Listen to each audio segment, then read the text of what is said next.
de Marcha de Gigantes aquí en la comunidad ferroviaria, en Radio Trinchera.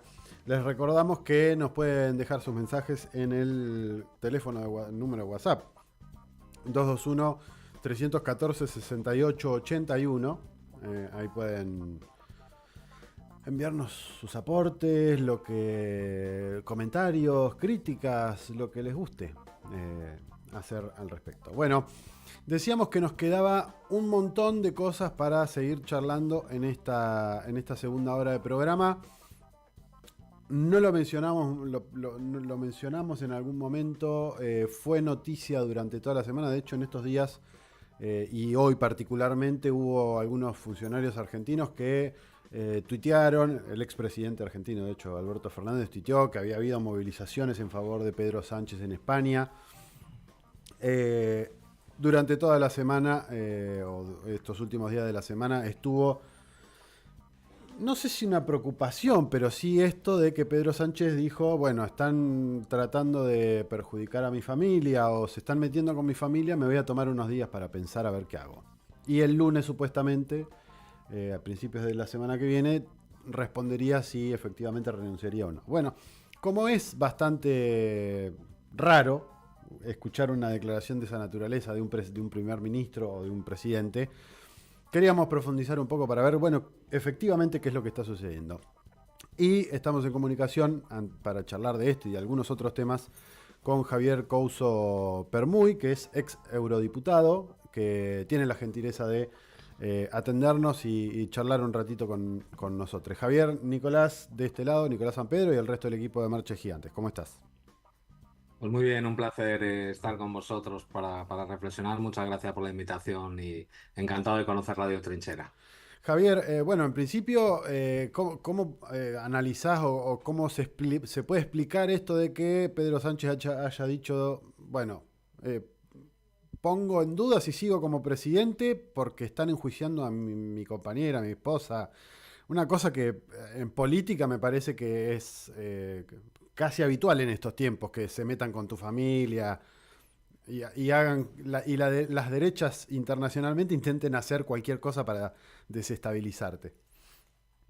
Bueno, sí, todos los que hemos estado en política sabemos, pues, cómo se las gastan algunos, ¿no? Pero más los que venimos de la izquierda que cuestiona al sistema, ¿no? Y todos sabemos y hemos profundizado sobre ellos, incluso hemos visto caer gobiernos populares, ¿no? De cómo se las gasta el lofer, cómo se las gasta la combinación del poder económico, financiero, pero también judicial, ¿no?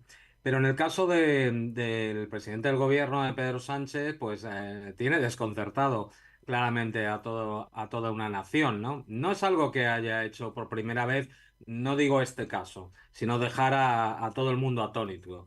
Es un político que es cierto que es un superviviente, dimitió varias veces, ganó el Congreso contra pues todo el aparato histórico del partido, un partido que tiene más de 100 años y que ha sido el determinante en la democracia española, en marcar esa democracia occidental, neoliberal y de la OTAN, ha sido el llamado Partido Socialista Obrero y Español. Algunos decimos que ni es socialista, ni obrero, ni es español, pero bueno, se ha turnado en el gobierno con los otros del otro lado, con el Partido Popular.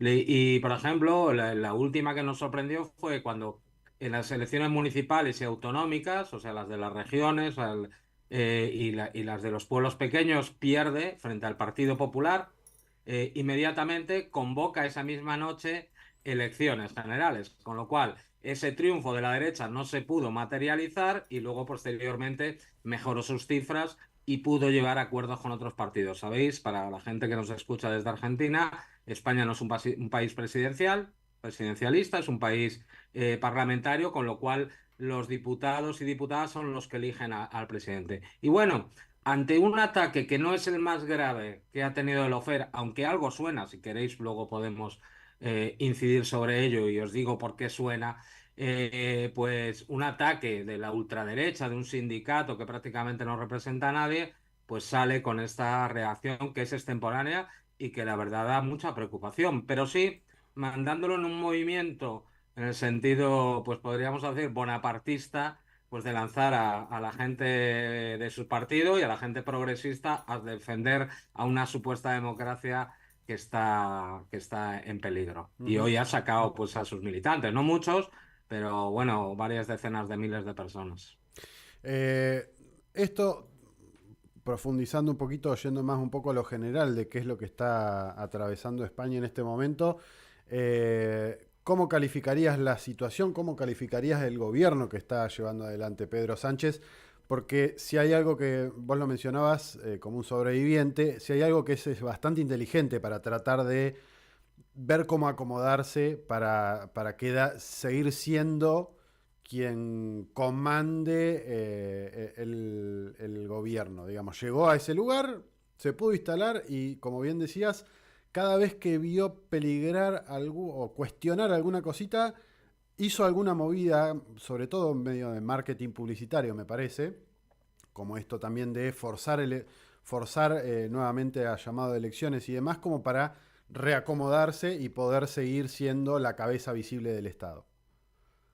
Sí, eso es lo que ha hecho hasta ahora. Lo que pasa es que él tiene un gobierno que está empezando a gobernar, o sea, tendría que no tener problemas, ¿no? Aunque es un equilibrio inestable, porque sobre todo depende, no en la composición del gobierno, que como sabéis, pues es gobierno PSOE-Sumar. Anteriormente era PSOE Unidas Podemos, ahora es Podemos Sumar, porque Podemos se ha ido del gobierno y ahora mismo solo está Sumar, lidera una antigua dirigente de Izquierda Unida, pero ahora ya es de esa nueva, pues luego estuvo en Podemos y luego se pasó a esa formación, pero con el apoyo externo también de la derecha independentista y de la derecha independentista de la que lanzó pues el desafío de lanzar una independencia, una secesión, ¿no?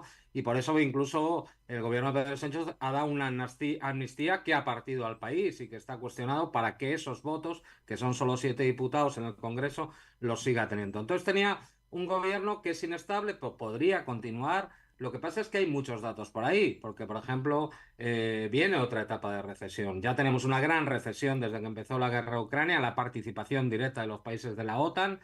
Para que os hagáis una idea, yo sé que hablar esto en Argentina igual os da risa, ¿no? Pero nos ha subido la cesta de la compra 30%, el aceite básico con el que cocinan las madres españolas o cocinaban y los padres españoles también, ha pasado pues de 4 euros a 12 e incluso 13, ¿no?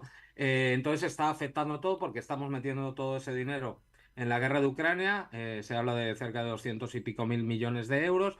Aparte también pues hemos hecho una serie de sanciones, 14 rondas, que no han afectado a la economía rusa y sí han afectado a la economía europea. Luego la Comisión Europea acaba de anunciar que tenemos que hacer un recorte de 12.000 millones de euros en pensiones, con lo cual los pensionistas van a ser más pobres y esto puede ser, empiezo a lanzar hipótesis, ¿no? Puede ser una maniobra para sentar otra vez, pues con apoyo popular, ese gobierno. ¿Por qué? ¿Qué puede hacer el lunes Pedro Sánchez? Pues puede dimitir, con lo cual gobierna interinamente la vicepresidenta si hay una moción de confianza, puede decir que dimite, pero cuando se dé el tiempo para convocar nuevas elecciones, o puede decir que no se va. Entonces estamos absolutamente desconcertados, pero hay muchos que sospechamos que es otra maniobra de ese líder que a mí no me gusta. Yo no soy social liberal, evidentemente, no tiene nada que ver con la socialdemocracia histórica, pero tengo que reconocer que tiene una fortaleza política. Lo que pasa es que lo que os anunciaba antes, no sé si sabéis o saben los oyentes, que España cambió radicalmente su postura histórica sobre el Sáhara Occidental. Ujú. Sáhara Occidental fue colonia española, y luego España, como potencia administradora, se comprometió con Naciones Unidas a descolonizarla, ayudar a descolonizarla. Nunca lo ha hecho, pero siempre había un apoyo, ¿no? Aunque fuera tibio, de los gobiernos españoles, tanto de derechas como de izquierdas. Y eso lo cambió de la noche a la mañana Pedro Sánchez, sin consultar ni siquiera con su Consejo de Ministros, sin consultar con el Parlamento. Y dejó también estupefacto a toda la población. Y luego hay en los mentideros de la inteligencia y de la geopolítica, se habla de que Marruecos, tiene la pretensión de quedarse con el Sáhara Occidental, con un sistema de inteligencia israelí, descubrió aspectos sucios relacionados con sus familiares de Pedro Sánchez. Entonces hay otra idea que también puede ser que es verdad que esta vez le hayan agarrado y se vaya antes de que lo agarren. Pero claro, el problema es que la denuncia que puso ese sindicato Manos Limpias el otro día, que es lo que aduce él, no tiene entidad. Claro. Mencionabas metías el tema OTAN, que era otro de los temas que nos interesaba hablar, y retomabas esto del pueblo saharaui, que provocó, entre otras cosas, que Argelia se enojara, que es un proveedor de hidrocarburos de ustedes de España, que cortara ese suministro, que se lo terminara vendiendo Italia, que a ustedes les llegue, pero más caro por medio de Italia. Y lo de la OTAN y la guerra en Ucrania también complicando la situación energética, no solamente de España, sino de Europa en general, porque dejaron de comprarle un gas relativamente barato a los rusos para pasar a comprar el gas de esquisto norteamericano. O vi en estos días que ustedes en España hicieron, o que el gobierno español hizo un acuerdo con PDVSA para negociar petróleo venezolano, que también está siendo como una alternativa a no resolver lo de Ucrania. Y entonces la pregunta es, ¿qué están haciendo los gobiernos en Ucrania? Porque no termina de entenderse si no es ser perros falderos de los norteamericanos. No hay una explicación lógica porque les está complicando la vida a los europeos en general la guerra. No están teniendo ningún beneficio, están gastando plata prácticamente sin beneficio alguno. Pues se explica tan bien como tú lo has dicho. Europa somos actualmente Europa Occidental, para hablar con propiedad, una periferia subalterna de Estados Unidos, por medio de dos instrumentos. Uno es la OTAN, que se ha ido continuamente ampliando y dirigiendo hacia el este, sobre todo para hacer un cerco a Rusia, que es tener las capacidades militares europeas al servicio de un general estadounidense de cuatro estrellas, el SACEUR, que es el que manda el mando aliado y el presidente de Estados Unidos, y que tiene de manera indisimulada, y ya lo hemos leído en algunos documentos, la pretensión de que nunca haya una relación normalizada entre Europa y Rusia. ¿Por qué? Porque Rusia es el proveedor de materias primas y de hidrocarburos que podría hacer que Europa fuera, podríamos decir, una entidad independiente dentro de esta lucha geopolítica de la unipolaridad a la multipolaridad que se está desarrollando. Por lo tanto, está claro que Estados Unidos propició, y lo sabemos ya,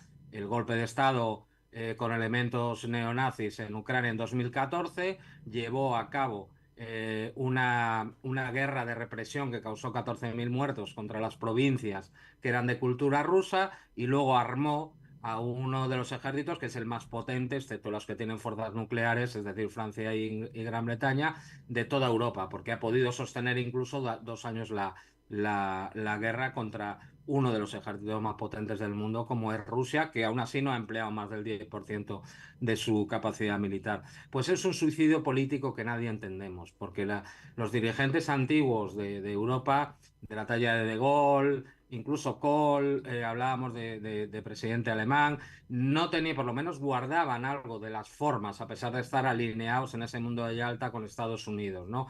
Frente a la Unión Soviética. Pero ahora mismo se ha perdido toda la autonomía estratégica y Alemania, por ejemplo, se ha suicidado.